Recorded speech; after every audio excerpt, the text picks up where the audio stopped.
Welcome back to Jordan's Books. I'm your host, Jordan. Today, I am going to continue reading Harry Potter and the Sorcerer's Stone. I will be continuing to read Harry Potter, Chapter 2, The Vanishing Glass. We last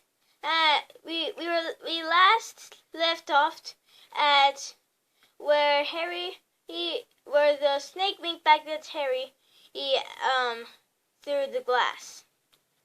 And now I shall start reading.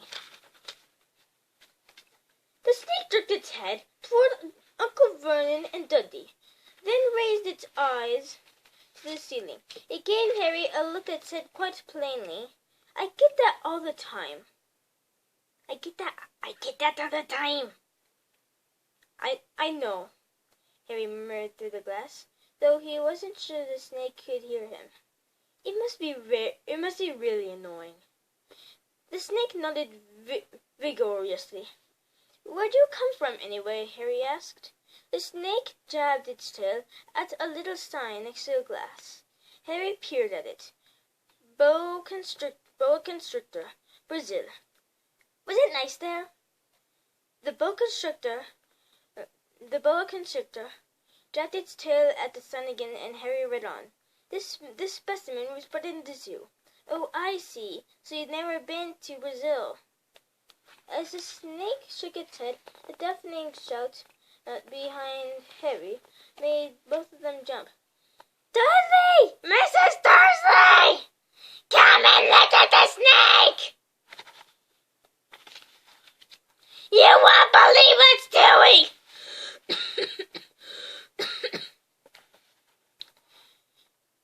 Dudley came waddling toward them as fast as he could. Out of the way, you!" he said, punching Harry in the ribs. Caught by surprise, Harry fell hard on the concrete floor.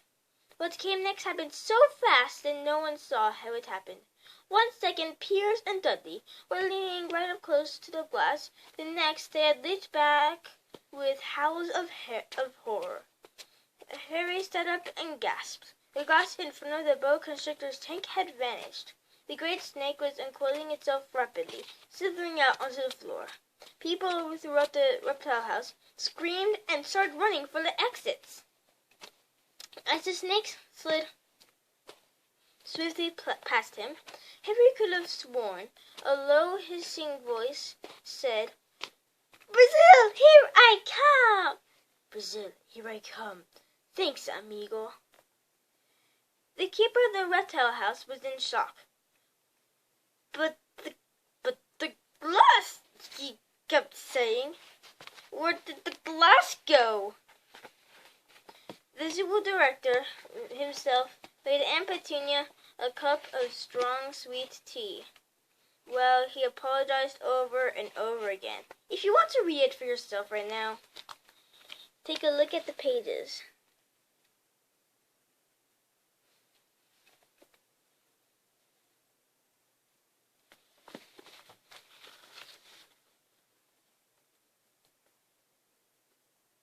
While he apologized over and over again, Piers and Dudley could only give her. As far as Harry had seen, the snake hadn't done anything except snap playfully at their heels as it passed. But by the time they were all back in Uncle Vernon's car, Dudley was telling them how it had nearly bitten off his leg, while Piers was swearing it had tried to squeeze him to death. But worst of all, for her at least, was Piers calming down enough to say, "Harry was talking to it, weren't you, Harry?" Uncle Vernon waited until Piers was safely out of the house before starting on Harry. He was so angry he could hardly speak. He managed to say, "You cupboard, stay! No meals!"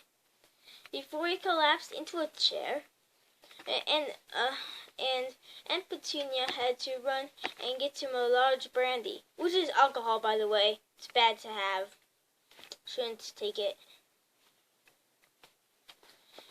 Harry lay in his dark cupboard much later, wishing he had a watch.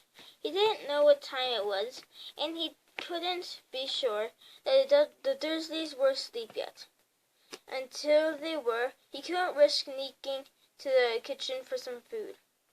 He lived with the Dursleys almost 10 years, 10 miserable years, as long as he could remember, ever since he'd been a baby and his parents had died in that car crash.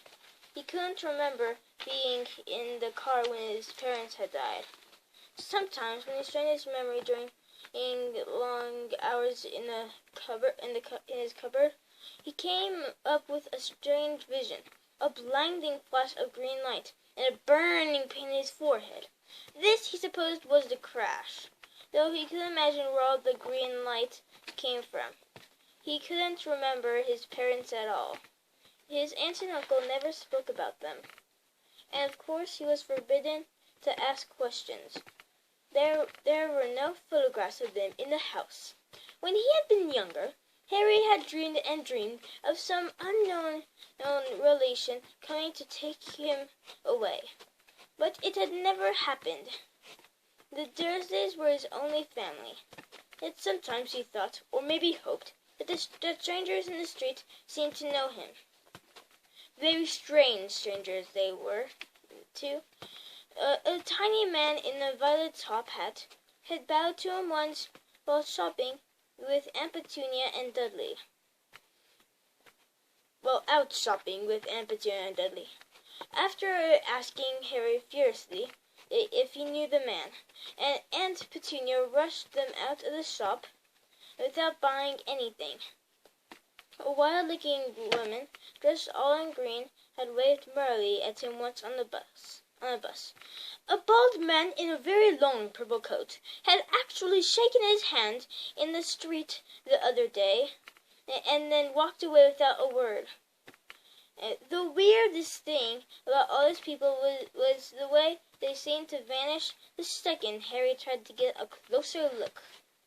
At school, Harry had no one, and everybody knew that Dudley's gang hated that odd Harry Potter in his baggy old clothes and broken glasses, and nobody liked to disagree with Dudley's gang.